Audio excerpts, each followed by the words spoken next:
Hey, ESPN, I'm Jack. I'm the co-founder of Crack.com. And I'm Miles, a former lobbyist that loves soccer and gets very nervous when I'm pulled over by the police. And we're the hosts of The Daily Zeitgeist, a daily comedic news podcast that covers politics, pop culture, and we're both big sports fans. I'm actually named after my grandfather, legendary NBA coach Dr. Jack Ramsey. Oh, well, I'm named after Miles Davis, a legendary heroin addict who is not my grandfather. It's not a competition. So search The Daily Zeitgeist on Apple Podcasts, Spotify, or wherever fine podcasts, or give it away for free. This is Jacoby from Jalen and Jacoby. Jalen and I were in Bristol, Connecticut to appear on First Take, the greatest hosted show in the history of television.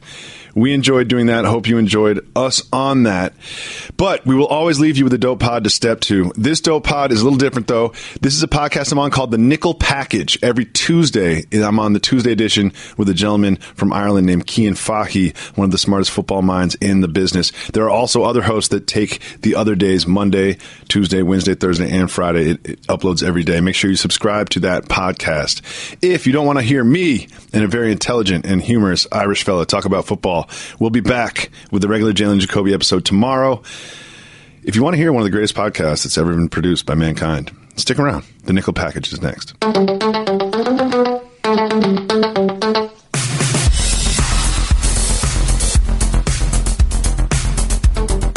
Welcome to the Tuesday edition of the Nickel Package podcast. I'm David Jacoby with Cian Fahey. Hello, Cian.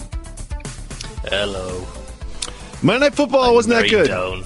Let's be honest. I'm very down. Oh, what happened? What happened? I watched Monday Night Football. So what time is it for you? The time isn't really a problem. It's like 1 a.m. till 5 a.m. But it's like when it's Tom Savage and Joe Flacco, it feels like 1 a.m. till next Thursday.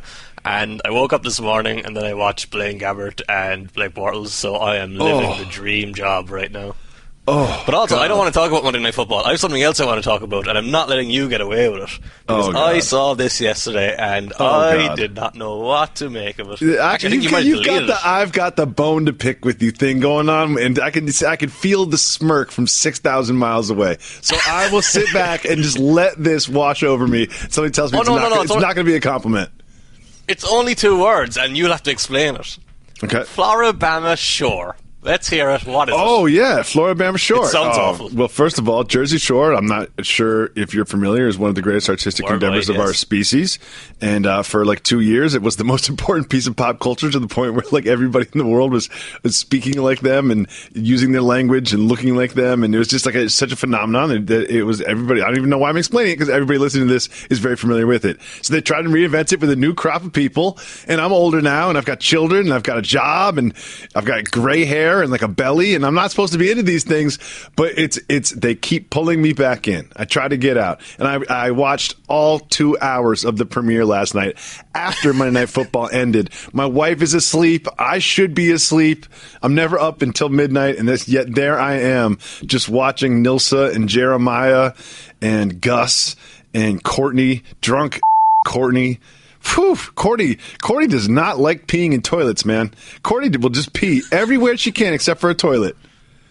That's what I watched. Like every one of those shows has a drunk Courtney, and it's always you need that. I think this Courtney's with a K and an I at the end, which is very Floribama. Also, I'm very proud of you. You didn't even go with the "my wife made me watch it." She was asleep. She was she fell asleep halfway through it. Like, what is this trash? I would rather be unconscious than be subjected to this. And I was like, cool, just go to sleep so I can enjoy this in peace without the judgment eyes on me. It was probably more athletic than Tom Savage and Joe Flacco. It probably was, but I think that like a good 30% of the NFL does come from this region of the country, and I'm not kidding.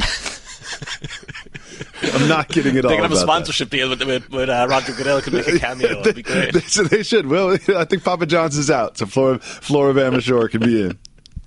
There you go. Monday Night Football. I guess we do have to talk about Monday Night Football. I mean, what is there to talk? I like watching Terrell Suggs do things because he's on Ballers a lot, you know. So I there's like half of me that's like, Terrell Suggs was he ever not getting sacks for the Ravens like in my lifetime? Like since the Ravens have been the Ravens, I think he's been on the Ravens. Am I wrong? I don't have it in Wasn't front he of on me. Ballers on like a scooter as well, which is like because he had a blown Achilles?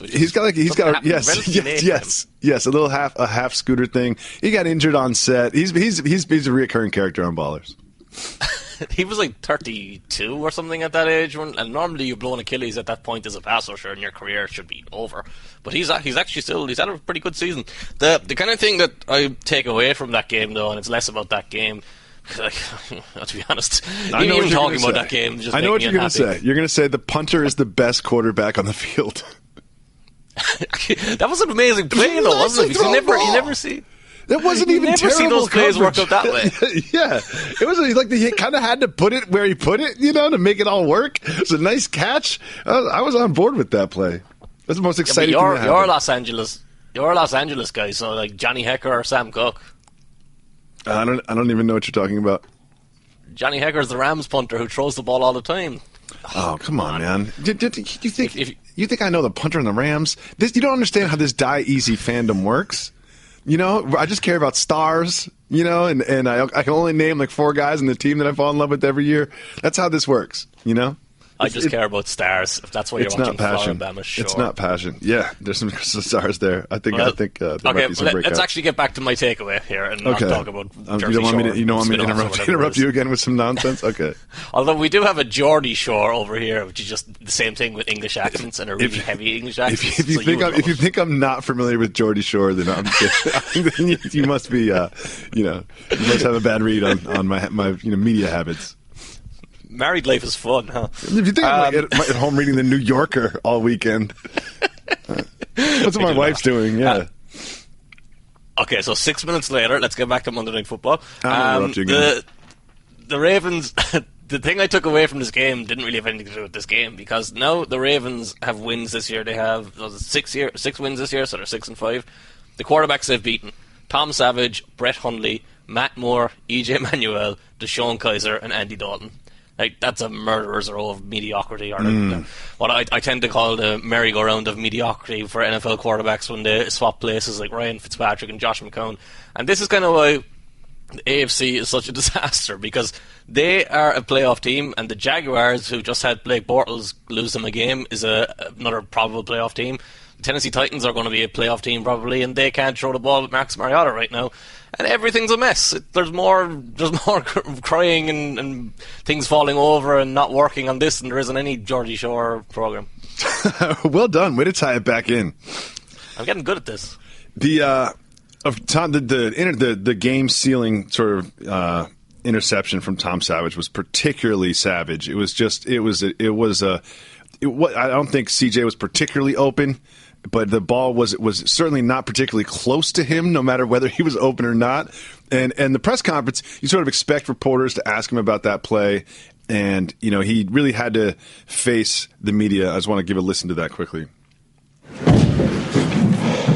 one's here to...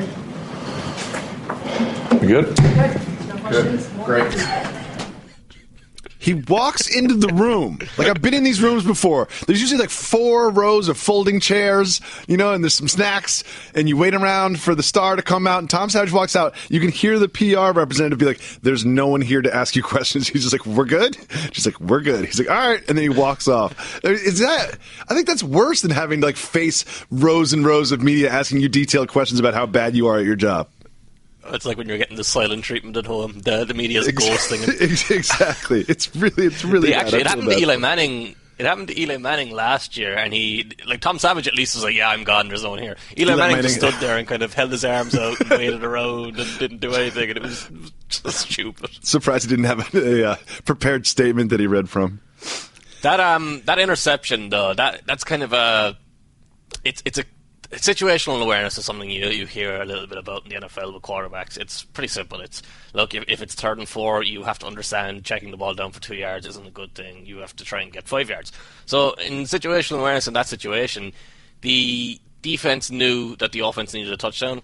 So when the linebacker is playing underneath coverage and the tight end runs past him, oftentimes he would have to worry about the running back checking down underneath or underneath crossing routes.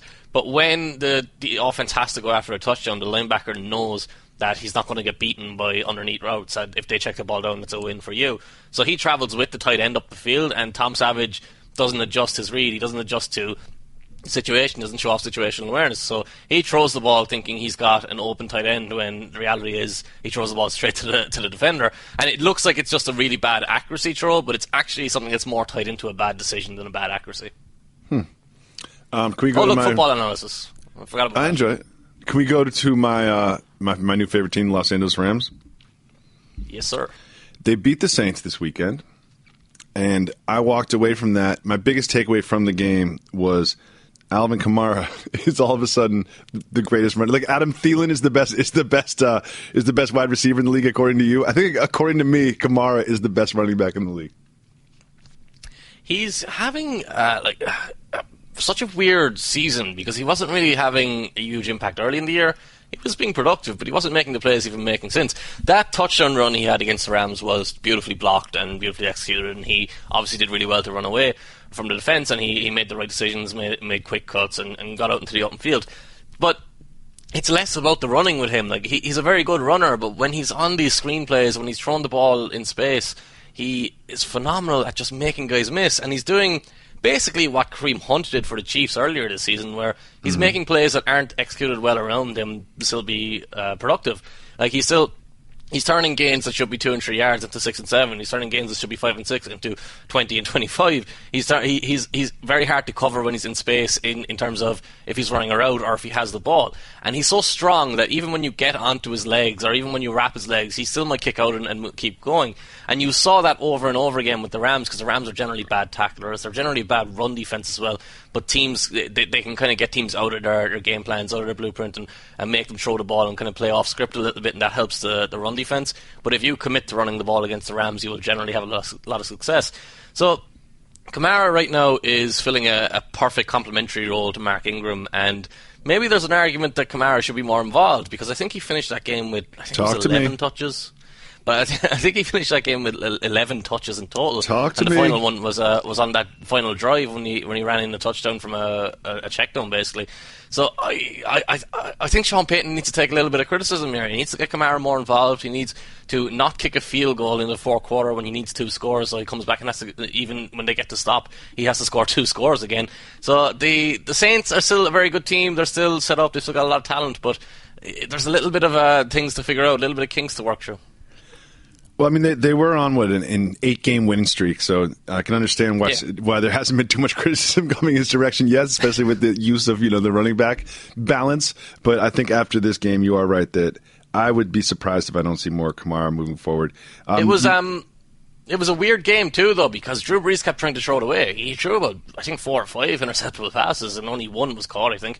And it's for the Saints, it's such a weird place for us to be in with the Saints. They've got a great running game and a decent defense. Over the last 5 years, they've had none of that, and it's been all on Brees' shoulders. You mentioned the Chiefs earlier, and we celebrated them for the first 5 games, and then, what was it, 2 weeks ago, they lost to the Giants, and they just seem to be completely falling apart. What is happening with that franchise? We're starting to sound like a professional podcast. It's like linking back to things and mentioning one and then moving on. We talked about Geordie Shore and Florida Bama to lead the whole thing for 7 minutes. So please, and also I'm completely unprepared. So don't worry about us even having any danger of sounding like a professional podcast. Completely unprepared. What's new there? This game, the Chiefs in general are kind of frustrating and confusing a little bit right now. If you just turn on that game and turn on the condensed view or whatever, or pick the specific offensive plays, on the first 2 drives, it's all straight dropbacks. It's all run from under center. The quarterback drops back without a screen pass or without a play action, without any misdirection. And that's not what the Chiefs' offense is, and that's not what the Chiefs' offense has ever done in terms of their identity. So you got to the end of the 3rd drive in that game, and they did a misdirection on 2nd down. I think it got gained 3 or 4 yards. It wasn't anything spectacular.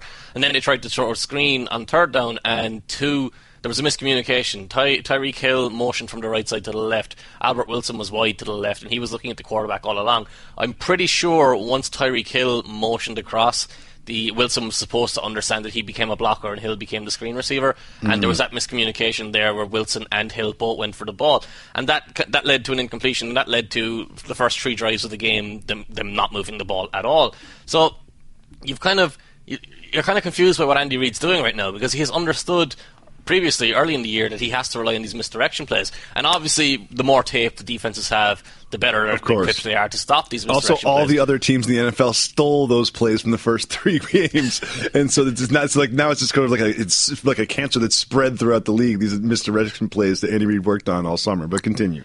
It's what the NFL specializes in. But those misdirection plays, like, defenses are more prepared for them, but that doesn't mean they're not going to work at all. It doesn't mean they're always going to be shut down. They are still very difficult to stop. So what's going to happen now the last couple of weeks, and you saw it in New York, you saw it in Kansas City, Alex Smith has gone from being like an athlete in a specific system to a guy who has to be a more traditional quarterback, a guy who has to drop back in the pocket, manage pressure, make reads downfield, and that's just not what Alex Smith can do. He's never been that guy. There's one specific sack in the game where he drops back, looks at his first read, goes to throw the ball, panic or changes his mind, hesitates, holds onto the ball, then he drops his eyes, turns right, turns left, turns backwards, ends up running out of a clean pocket and getting himself sacked. And then at the end of the game, he's checking the ball down over and over when they're trying to come back. And he gets to the point where he has to make a slightly more aggressive throw and he gets intercepted. And that's just, Alex Smith's not really a quarterback. He's an athlete. He's a guy who he's like, when you talk about Tyrod Taylor, Alex Smith is basically the same kind of thing, except a little bit more reckless when it comes to playing outside of a situation that's comfortable. Like when he is behind it down in distance and has to make a throw, it's just not going to work. They had one touchdown drive in that game at the start of the third quarter where they were using all the misdirection plays. They were using the screens, they were using the play action, they were getting players into space and easier throws for Smith, and it was easy, and it looked like what it has looked like early in the year, and it just feels like they've gone away from what's worked for them for the past 5 or 6 years. And a big difference actually that I should mention is the defense now is nowhere near as good as it has been in the past. So it's a lot when they have these games where they struggle on offense. It's a lot harder for them to still win games. I play fantasy, but I'm just not good at it. So by this time of the year, I don't care about it anymore. But Kareem Hunt was this sort of like huge deal, and he just seemed to have disappeared in the last 3 weeks. Can you sort of understand that and diagnose why that is? I think it's as simple as he's been worn down a little bit and the offensive line isn't blocking great. But like that's going to happen. He was being used a huge amount, but he's still playing really well. He's still a really good running back. He's just gone. This is kind of the perception idea. He's gone from being phenomenal, being like a guy who breaks 3 or 4 tackles, like we were talking about Alvin Kamara, breaks 3 and 4 tackles and breaks off a 20-yard run, to a guy who maybe breaks 1 tackle, breaks 2 tackles, and does that just to get back to the line of scrimmage. So. And then you incorporate the whole idea of the lack of misdirection and creating leverage for your offensive linemen, so it's easier to create running lanes. He's still a phenomenal player. You can't point to him and blame him. If you want to point any fingers and blame people, it's the offensive line. It's just not that good. And like they have talent there. Mitchell Schwartz at right tackle is good. Mitch Morse at center is good. Eric Fisher is fine at left tackle. But they don't have great players there. It's not like the Eagles' offensive line where they're going to absolutely dominate matchups every single week. So you look at the Chiefs team, who I'm going to say now look like they're not going to be in the playoffs. Like, how do you see this shaking out? You see the Chargers winning that division? I just want to check the standings beforehand because I don't have them in front of me. What, you want to bring facts into this? Well, if you're going to ask me about the specific things here, like I do have some sort of a reputation as a football analyst. That's fair. That's fair. We can't all just go. You've earned it. You've earned it. It's a lot of accent. It's a lot of accent. It's a lot of accent. Let's be honest. It's pretty much all accent. I like it. Though. The TV career is going to kick off and everything's going to go. I'm to on crap. board. I'm on board. No, I like the problem is the Jaguars and the Titans are both a game ahead of them, but after that, the second wild card is kind of there. You know, unless you think the Texans are 4-7, they're out of it. No. So actually, let's just go through it. The Texans are 4-7, they're out of it. The Colts are 3-8, they're out of it. The Browns are obviously out of it. The Bengals are 5-6, they're out of it. The Chargers are 1 game back. The Raiders are 1 game back. The Ravens are on the same. They're 6-5. The Bills are 6-5. So you're kind of competing with the Ravens and the Bills. So if you want to get in the wild card. I think the Chiefs. I haven't looked at their schedule that much. No, the Raiders as well. Yeah. So there's 4 other teams, but I think the Raiders are on a downward trajectory. Well, I think the same thing about the Bills. So I think. So if you've got those 4 teams, and we already talked about the Ravens, I think the Chiefs would still expect to finish with a better record than them. So I think they'll be in the wild card spot at worst. But the division right now, that's kind of where the key is. I think the Chargers, we said this, remember when the Chargers were 0-4, I said, if you asked me to pick an AFC team outsider or whatever, and I said I wanted to pick the Chargers, but I thought their season was done. Because at 0-4, you're not supposed to be able to come back. But now, like, they're in position right now where they're one game back, they've still got to play the Chiefs, and I would pick the Chargers to win that game. So they should theoretically be in control of the AFC West. What's been the key to the way that the Chargers have turned around? Well, defensively, you kind of have to. It's weird for a Philip Rivers team, but you've kind of got to start defensively because Bosa and Ingram are just destroying everything. I like Bosa. He's a monster, and I actually like. That's a guy who I was kind of wrong about coming out because I liked him as a player. I thought he was a good player. I did not think he'd be a guy who's destroying plays every single week. He was really agile, technically good, obviously, because he was at Ohio State where they get good coaching, and he was touted as being a technically good pass rusher, but I did not see this explosiveness in him. I did not see this ability to overwhelm guys physically, and he's making NFL offensive linemen look like college offensive linemen, and he's doing it every single week. And you've kind of got this perfect complement on the other side in Melvin Ingram, who is explosive and who can get around the edge. He's a smaller pass rusher, and he kind of gets knocked for being a smaller pass rusher, but that helps him get leverage a lot of the times, and he still holds up against bigger guys, so there's no real concern with him in terms of his skill set. And we talked about their linebacker core actually with Jack Wang a couple of weeks ago in an interview, and the linebacker core has been good enough. It's not great, it's just good enough to get by. They kind of say the same about the safeties, but Casey Hayward at cornerback has been phenomenal again this year, and he's having another great season. Even without Jason Verrett, they're getting a lot of they're getting a lot of good production out of their cornerback positions with that pass rush. So defensively, they've taken a big step forward. Offensively has been a really big change in terms of how the offense is run. His name escapes me right now. I better check it because if I get it wrong, everyone stops listening to the podcast if you get a name wrong. We've never gotten a name wrong on Jalen Jacoby. No, or a fact. It's never happened. Yeah, everyone just unsubscribes immediately, and they do. Really, trust me, these things are really important. Well, it is when you're getting the two new black head coaches confused for each other all the time. So now it's a race thing. Oh God, we're all getting fired. Oh God. Anyway, no. The change on offense has been that Anthony Lynn was kind of pushing his philosophy on the offense a little bit early in the year. Anthony Lynn was the Buffalo Bills offensive coordinator last year with Tyrod Taylor and LaShawn McCoy. He wanted his quarterback under center. He wanted to run diverse play calls on running the ball. He wanted to have Melvin Gordon kind of be the focal point. And Philip Rivers couldn't really do that because Philip Rivers would need to then push the ball downfield, and that's not really who Philip Rivers is at this stage of his career. His arm is actually the second game of the year against the Chiefs. His arm looked like it was completely done.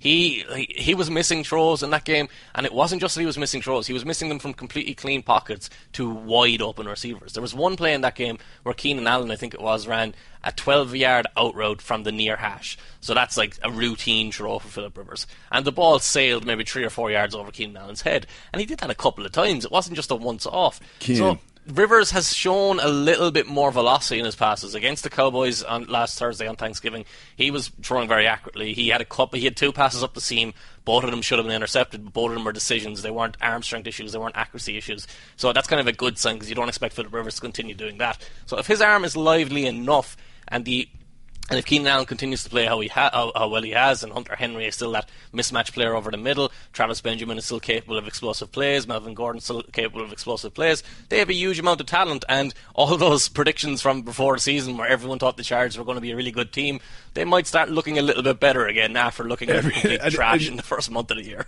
I honestly thought 3 weeks into the season, I was like, now I understand why Philip Rivers didn't move to Los Angeles, because this is his final year. He's not going to play next year. He's washed up. I totally get it. This all makes sense now. And I'm like, I could see them winning in the playoffs. I could see them getting, even winning the division and then, winning another game. And all of a sudden we're all talking about the Chargers. They've pulled it together at the end of the year, and that's a storyline. But another AFC playoff team, which Wait. Hold on. Before we go to another AFC playoff team, what happens now if the Chargers are better than the Rams for you? I'll just flip. That's an easy switch. But they're in different conferences, so I feel like I can root for them both. One thing about Los Angeles is no one cares. Whatever's hot, you just go with. That's how being a Los Angeles sports fan works. Not a true Los Angelino. If you're a native Los Angelino, then you actually love the teams and you have that. But if you're a transplant that moved here, whatever's working. Whatever you see more of around the streets, you jump on that. David Jacoby, bringing you the worst of sports fandom for 20 years or whatever. Oh, yeah. I really just started changing this way about a decade ago. But the other AFC playoff team that I want to talk to, the final team I want to talk about in the rest of this AFC playoff mess is the Tennessee Titans. Like, they're a playoff team now. What is happening? Oh, they won this game against the Colts, and no one felt good about them winning this game. Oh, Jacoby. I was confused. He's been so bad, I've completely forgotten about Jacoby Brissett. Opposed to calling him an MVP. I think you just say yourself, Jacoby, so much for other reasons that you forgot that there was a quarterback named Jacoby. You're used to complaining about Jacoby. I understand. No, but we talked about it before the season as well. The scheme there, it just doesn't work for that quarterback, and now the quarterback himself is starting to implode a little bit and make mistakes he previously didn't make, and the whole comfort of the whole offense doesn't work. Derrick Henry, like the Colts were winning that game comfortably late in the third quarter, and then they tried to toss the ball to Marlon Mack, I think is the running back's name, and Mack fumbled it, and the Titans got the ball back at the 2-yard line, so they scored a touchdown from there. Mariota hit Delaney Walker in the far corner, I think it was, and that brought the game back into a contest. And then Derrick Henry is, you probably remember, if you're listening to the pod, you probably know Derrick Henry more as an Alabama player than a Tennessee Titans player, because he's barely played to this point.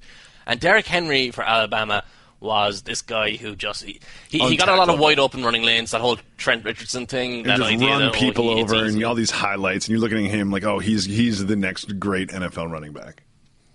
Yeah, but he stood out because he could run people over. Like, the question marks on him were, how disciplined as a runner is he? How is he going to do when he doesn't have those wide open running lanes? And that hasn't really been the question mark. The problem with Henry has been, he likes to run sideways. He likes to look for the sideline. He wants to try and he thinks he's Chris Johnson, and he's not Chris Johnson. He thinks he can outrun the edge every single time. But in this game he could, because the Colts have very slow linebackers and a very slow defense overall. But before that point, late in the fourth quarter, like, Henry ran the ball down a couple of times in a couple of different plays, and then DeMarco Murray ran the ball in for a touchdown, and that basically ended the game, a game that the Colts should have easily won. And Chuck Pagano's press conference yesterday, when he was singing about Groundhog Day, that's the most bizarre thing I've ever seen. Also the most beautiful thing I've ever seen. For it to really be Groundhog Day, Jacoby Brissett would have to throw an interception at the end of the game, which I'm very disappointed that he didn't do. But continue. But anyway, the Titans, like, they won the game, but it was one of those games where they won the game and that's the only positive you can point to. So it's still very much, this is the AFC, man. We spent way too much time talking about the AFC, and the Titans are probably going to be a playoff team, and they've got a quarterback who's capable of lighting anyone up, but the team as a whole right now is just a bit of a mess. Who are we talking to this week? We're talking to Joel Anderson of ESPN. He wrote an extensive piece on Earl Thomas and Earl Thomas's background and where he came from in Orange, Texas. Exciting. We'll listen to that right after this.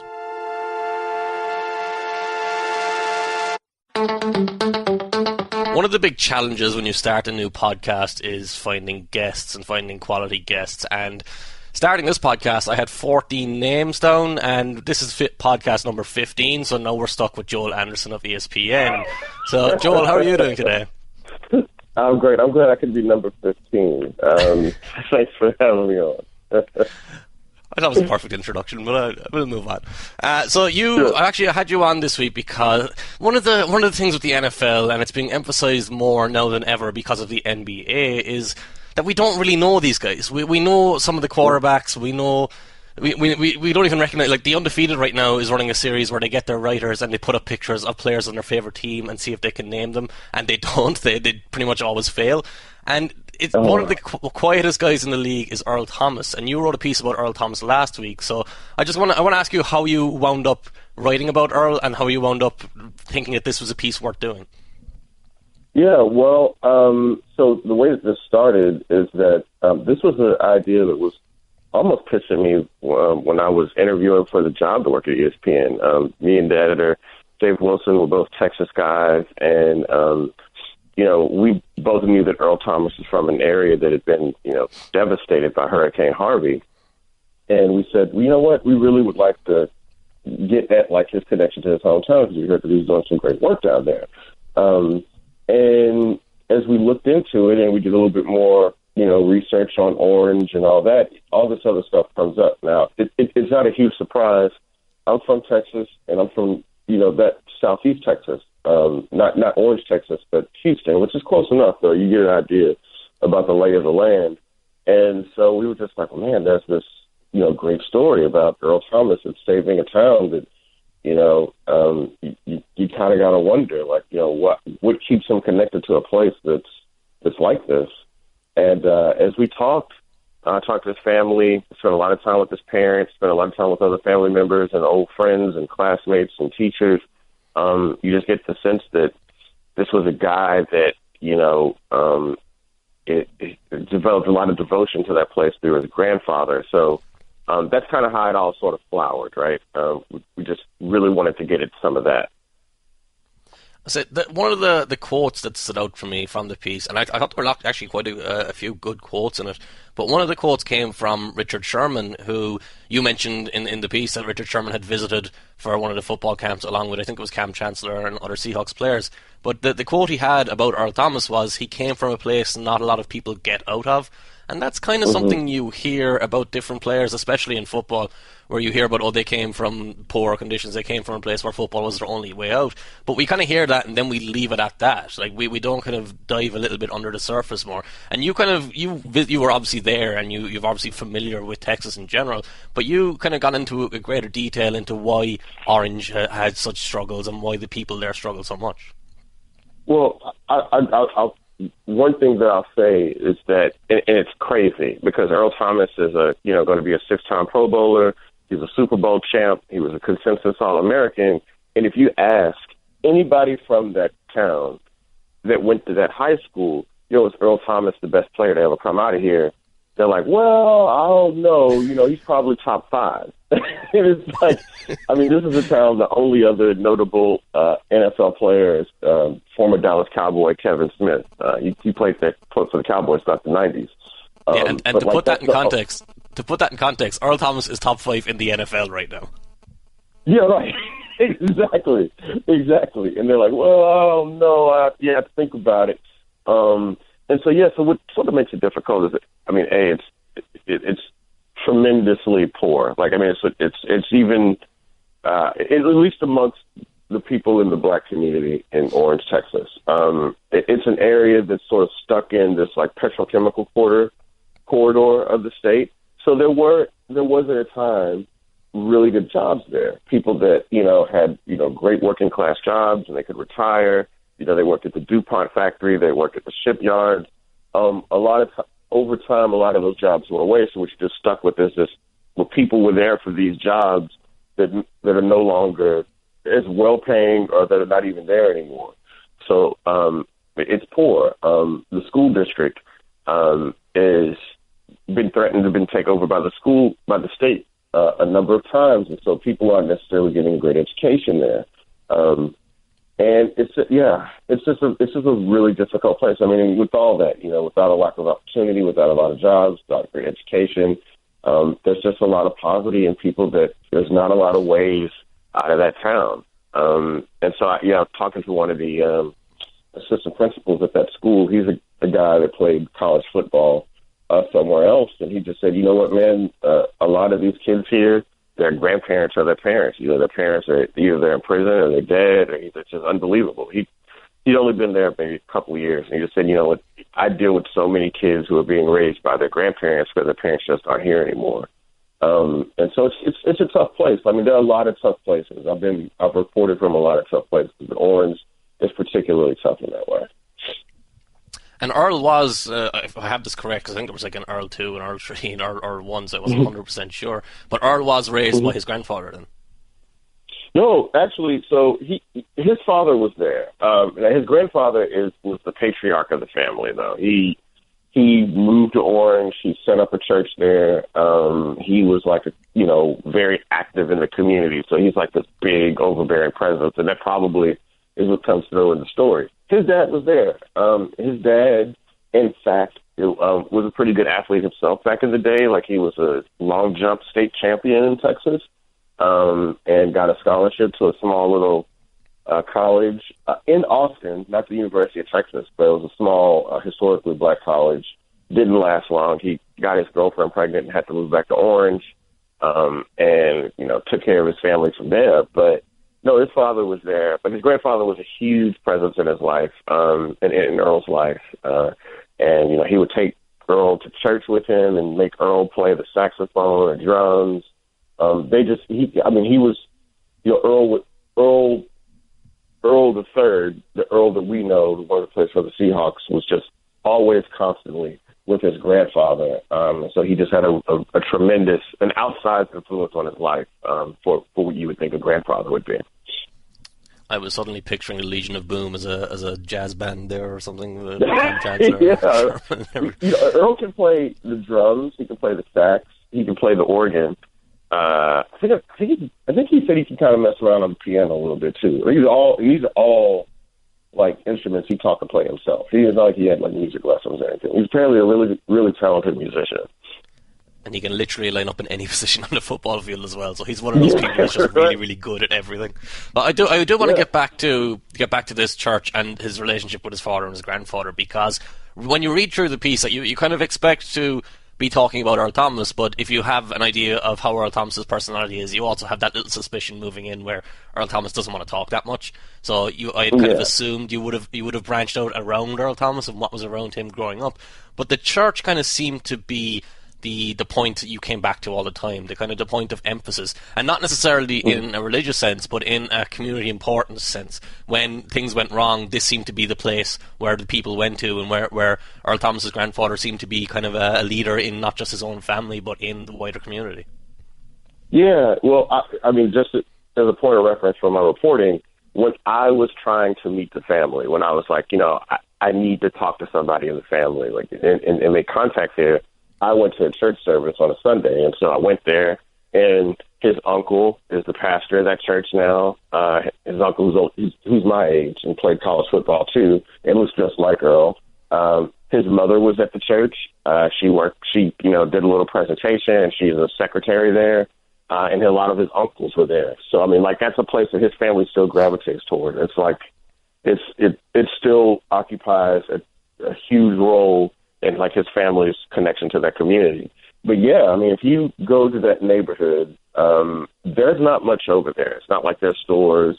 There's not, grocery stores. There's not even really a school in that little neighborhood area. It's just that church. Across the street is a housing project, and then there's some other houses around there. But it's just, there's not a lot over there. So people have kind of come to rely on that church, as an institution there. And I'll say this. So Earl was telling me that when he was a kid, his grandfather would take him out on, several nights a week when they didn't go to church, and it was called Christ for Crack or something like Crack for Crack. Something. I don't know. I'm going to get it right. I think it would be Crack for Christ rather than Christ for Crack. Yeah, you're right. Yeah, it wasn't a recruiting a drug deal business. But it was like they would pick up crack addicts and like minister to them and like try to get them help. And when Earl was little, and Earl said, I didn't quite understand what these people were going through, but like his father was his grandfather would really like go out to these people and try to get them help. And that's the sort of like community mindedness that they had. So yeah, man, you go there now, and that family is still really connected to that church, and it's no wonder that when there was a hurricane, when Hurricane Harvey hit, that people turned to that church to get the help that they needed. You mentioned a hurricane, but Hurricane Harvey it's not like the first time that's happened in Orange. This is a recurring theme in Orange, and they're constantly being hit with kind of natural disasters, I suppose. Yeah, no, absolutely. So you have Rita, which happened in 2005, and Rita was a hurricane that actually devastated Earl's own home. His home got destroyed by Hurricane Rita in 2005, and so that they had to move into a Motel 6 for a while, and then they were living in a FEMA trailer for that time, and that all lasted about a year. So this was like this was when Earl was in high school, and he was doing this, and but for that year, he talks about going over to the Waffle House. They basically had to eat. I mean, that's how they made it through that year. And then they had Hurricane Ike, which I think was in 2008, and then of course Hurricane Harvey. So this is an area that's really vulnerable. It's like right on the Texas-Louisiana border, and it's right near the Gulf Coast, or the Gulf of Mexico. And so, yeah, it's just in a really, really vulnerable position. And so, like a lot of places along the Gulf Coast, they're always just sort of having to decide, hey, look, are we going to be able to stick it out? Is this a place that's going to be able to make it? And you wonder after Harvey, like how people are going, if people are going to come back. I mean, this is a place that was under like 3 feet of water. So many people haven't moved back yet. It's just, and then there's a place that there's not a lot of jobs. The school, it's not like the schooling is great. There's not a lot of things keeping people there. So you kind of wonder how long people will be able to stick it out, especially if there's another storm. It'd be really difficult to see people sticking it out again, but, people are determined like that, right? But you mentioned he lost his home in 2005, and one of the kind of brighter elements of the article, I suppose, one of the less harsh details was that Earl was able to build a new home for his family back in Orange, and that home has actually withstanded the hurricane last year, and he's actually that's freed up his family to help other people and continue doing what they were doing in the church. But I think that losing your house is obviously a major thing, and maybe it's trivializing it a little bit, but the timing of it kind of stood out to me, where he's losing his house for a year in 2005, so Earl Thomas is 15 at that point. This is around the time when he's starting to look at college, I assume. This is around the time when Texas must be closing in on him at this stage to become this star college athlete. Yeah, no, they were recruiting him. I think the assistant, and for Texans might know this name, Oscar Giles, was the guy that was in on the recruitment of Earl. And so if you read old stories about them, they talk about we had to meet him up at the motel, or people were really worried about hey, is he going to move, or where's he going to go? This is like a really these are the formative years of his high school career, and he's living out of a Motel 6 for a year. So, yeah, man, it's kind of you don't want to draw too much up from it, because there were a lot of people that had to deal with a lot, right, during that time, but that he was able to sort of put that aside and still excel. I want to say I can't remember if this is his junior or senior year, just off top, but his junior and senior year, they only lost 4 games, total. And almost, I think they made it to the state semis his senior year. So with Earl as the centerpiece of that, Earl was a running back and, defensive back. He did it all, right? So, yeah, man, this is a kid that, he clearly was able to compartmentalize and still excel on the football field. And, it's not a surprise that he is where he is, if you think about where he came from and we had to overcome to get there. In general, I feel like he's kind of always been this superstar athlete, so I can't imagine what he was like in high school. It must have been absolutely because you've seen the videos of Adrian Peterson and guys like that who are massive. Yeah. But Earl, I presume he didn't stand out for his size because he's not big now. So I imagine he was just phenomenal and all over the football field in general, just taking over.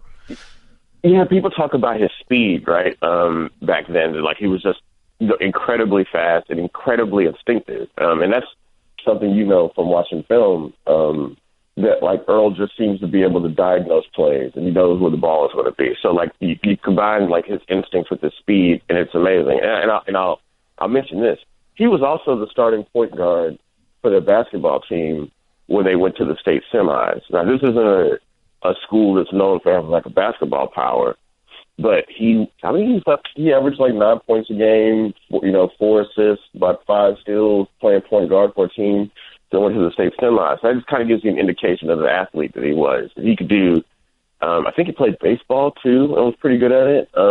Ran track, obviously, because everybody that plays football in high school runs track, if you're an athlete like that. And I think once he qualified for state in a few events. Yeah, man, he's overwhelming. But again, I'm telling you, man, down there, it's really hard to impress people. Earl's high school coach, believe it or not, coached Adrian Peterson in high school. He was at Palestine High School for a couple of years before he came back to West Orange Start.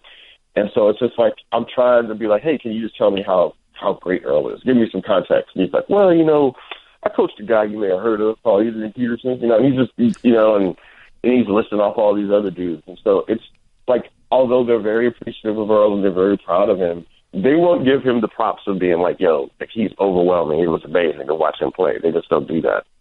Are you sure it wasn't that other Adrian Peterson who was like on the Bears practice squad at the same time as Adrian L. Peterson? Yeah, that dude was awesome too. Georgia Southern or something like that. Yeah, nah. Actually, one of the just because you mentioned that, just because that idea that Earl isn't like he does a football camp there every single year, and you described it as the city's signature event, and obviously that's huge. But one of the things you also mentioned that kind of stood out to me, and it kind of runs a little bit in that line of he's not idolized where he is. But you mentioned a place called Vidor. I'm probably pronouncing it wrong. Vidor, maybe. Vidor. Yeah, Vidor. Yeah, and you mentioned that it's obviously a violent place, is how you described it, and kind of a dangerous place in a general sense of it. And Earl, I'm guessing the way just my way I received this interaction was you kind of mentioned the place to him, and the quote just response, "I'm not going over there," even as this Texas superstar, even as a Seattle Seahawks superstar, as a Super Bowl winning safety who's recognized as a great all over the country, and he would be fearful of going to a place like this. Yeah. Let me just for a second. I don't want to bore people with the context of Vidor, but Vidor, when I was a kid growing up in Southeast Texas, Vidor was like a reputed sundown town, and in 1993, they tried to integrate the public housing. Like the federal government was like, hey, we're going to take away your town. We're going to take away your funding if you don't integrate your public housing. It was a town at the time that literally had 0 black residents out of about 10,000 people. And what happened was at the Klan March, they tried to move these people in, and within a few months, they had run those people off. And so they didn't have black people live in Vidor up until later in the decade. And then I think in the most recent census, Vidor, out of, like I said, it was still about 10,000 people. They only had 13 black residents, right? So it's a place that is well known throughout that part of the country that, like, yo, do not stop there for gas. Do not, don't be caught there after dark. Now, the people that live there are adamant about the fact that things have changed. That, oh, man, I promise you, we treat people, respectfully now. We've got plenty of black people that live here. There's someone on our football team, blah, blah, blah.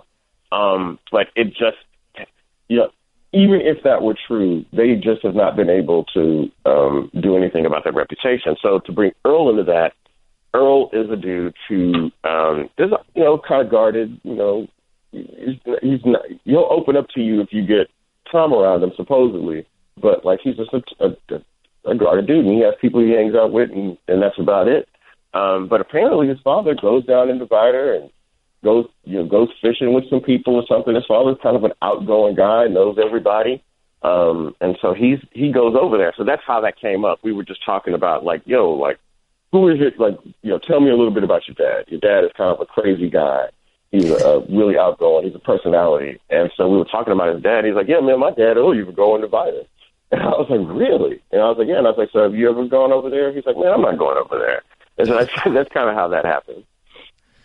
I thought there wasn't a huge amount of Earl's quotes in it, but it's in kind of the description I have of him, or the perception I have of him.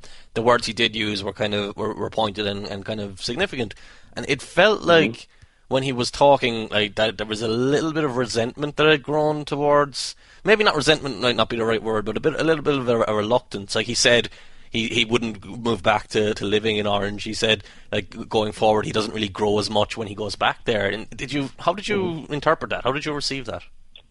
Man, it was really tough, Ken, because Earl was literally my last in-person interview for the story. So you have, you talk to his family, who's obviously happy down there. They're celebrities down there, man. They get taken care of. They go into restaurants, people recognize them. His jersey is on, hanging up in restaurants there. They're fairly well taken care of. And so I'm going up there thinking that I'm going to talk to Earl about, I'm got this dedication to my hometown, and, that's why I'm helping get out there in Harvey, and that's why I do this football camp there, and this is why, when our high school football team goes to the state championship game, I'm buying buses for townsfolk to go to the game. And then I get there and he's just like, yeah, man, I'm just not as interested in hanging out there as much as I used to be. I don't grow as much when I'm there. And I'm like, oh, man, this kind of changes some things. And it's not like, we were on the record. So it kind of, it was surprising to me that he was open about that. And I'll, something, nobody would be able to know because it's not like, I wrote about it, but since that story has been published, his family's been really hurt by that. His family is very, I don't know if they didn't know or if this is something they just not discussed, but they're not happy with the way that the town was depicted in the story. Also, they're hurt by the idea that Earl would say, I'm not coming back there to live, full time. So obviously, this is something that is recent. His brother was living with him in Seattle up until this past year, and then his brother moved back down to Orange to be a receivers coach at that local high school. And so you're thinking, okay, it's kind of moving along. Like everybody's moving back down towards Orange, and when Earl is done with his football career, he's going to come down there. And Earl was like, nah. Yeah, he's like, it's so random. He was like, yeah, man, I got my daughters. I want to live someplace where there's not racism, where there's diversity, where there's good schooling. And he was like, yeah, I like Seattle. And he's like, and then he said, yeah, I also like Scottsdale, Arizona. Scottsdale's nice. And I was like, okay, that's really random. But anyway, so yeah, man, that's it's something that he's still clearly grappling with, and it'll be interesting to see what happens. That quote you mentioned when he talked about his daughters and he wanted them to live somewhere where there was no racism, it kind of, I don't know, it turned to me, it kind of like he had this idea of a place where racism didn't exist, and it just seemed a little, I don't know, is innocent the right word? Is ignorant maybe the right word? It felt like a little, he was searching for a euphoria idea that kind of didn't really sound true, maybe. Well, I'll say this. So when you're writing when I was writing that story, I wanted to be like, well, how can, every city has its problems. There's not a city in the country where people that are marginalized or feel marginalized don't have some problems with it, and they'll say, hey, look, there's some issues with racism or sexism or, whatever. And I spent enough time reporting in Seattle in the past to know that there's a lot of inequity there, right? But there is something different to Orange. You go down there, and it feels like, Ken, do you know In the Heat of the Night? Are you familiar with that show, Carol O'Connor and no Howard Rollins? No, you don't know. Listeners will be, so that's okay. Okay, yeah, right. Well, you can go look it up. I'm an old person, so and I watched it with my nana growing up. But it feels like that, like a southern town that's just kind of stuck in its ways. It's kind of grasping for a new identity. And so it's different. Even if Seattle and Scottsdale have their problems, they're still cities that are sort of thriving, and they've got some diverse populations. Whereas that's just not ever going to happen for Orange, unfortunately. In the Heat of the Night, 96% on Rotten Tomatoes, so maybe it's a good show. I'm telling you, it was a movie too. So it was a movie and a show, but the show was. I'm not going to say it was good but it was on when I was a kid, so I had a choice. There wasn't a lot of options. Yeah. Actually, I do have to. I know we're running long, but I do have to mention one thing beforehand, because there was another quote in there, and it's a little bit more trivial again compared to the actual meat of the story, which was about Orange and the way he grew up and the state of where he lived. But when he actually got to talking about football and talking about the Seahawks and talking about the NFL, he said, I'll get the exact quote, "Even on this team, they don't respect me like they need to."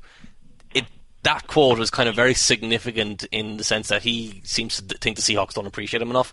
And coming with last year, when he got injured last year, he was very serious about retirement, apparently, and he talked about retirement. And I've kind of wondered all this season, while Earl Thomas has been healthy, everyone around him getting injured, and the Seahawks window kind of looking like it might be closing, that it wouldn't surprise me if after the season he just turned up and said, I'm retiring. Now, I don't want to force you into speculating on something you don't feel comfortable speculating on, but it's something I have to ask you about.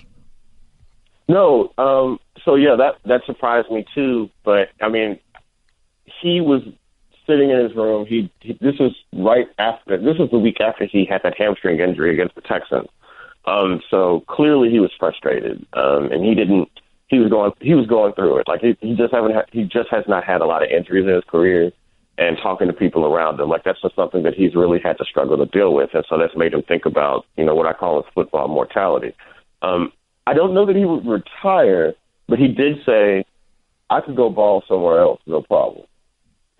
Like that's something that he told me. He was like, so if it comes to that, if I have to go somewhere else to play, I'll do it. Like that's just the business. So I do think that he's kind of coming to grips with the idea that he may not be, that either the Seahawks are not going to be what they were, or that he may end up somewhere else, or, that the Legion of Boom as we know it probably is not going to be, it's probably not going to be there the next year. There'll be some changes. They're getting old now, right? So I certainly got the feeling that, he's prepared for the next stage of his career, whatever that is. That's the quote that's going to tell me if the aggregators listen to this podcast or not, because Earl Thomas, I could certainly ball somewhere else from Joel Anderson. That's the one that's going to get. That's the one that's going to have the Seahawks fans angry at you. Oh man, well, you know what? People have been mad at me about this story already, so I guess they'll have to get in line, man. I've been mad at you long before this story, though, so that's okay. Yeah, all right, I'm impressed that we got through pretending that we liked each other long enough for this to happen. So I'm glad I could do you a favor. I had a 30-minute time limit on being nice to you, and we're coming up on it. So, anyway, you can find the story on ESPN.com. It's in the magazine as well, is it? It is in the magazine. I haven't seen it yet, but it is in there. Yes. And it's by Joel Anderson on Twitter, BY Joel Anderson, I believe. So, thanks for coming on, man. This was pretty much everything we were looking for, the detail in the story, and just the general access to an NFL player who isn't a quarterback at this stage. Basically, you and Mina are the only people who have done it in recent times, as far as I can tell. So this was great, man. No, man, thanks. I was glad I got to do it. Thanks for having me on, man. Thanks for listening to the show this week. Thanks to Joel Anderson for joining us to talk about Earl Thomas. Jacoby and I will be back next Tuesday, and we'll be recording the podcast together from Los Angeles, so don't miss it out. Thanks for listening to The Nickel Package. For more from David Jacoby, listen and subscribe to Jalen and Jacoby. Available in the ESPN app and in Apple Podcasts. The Nickel Package.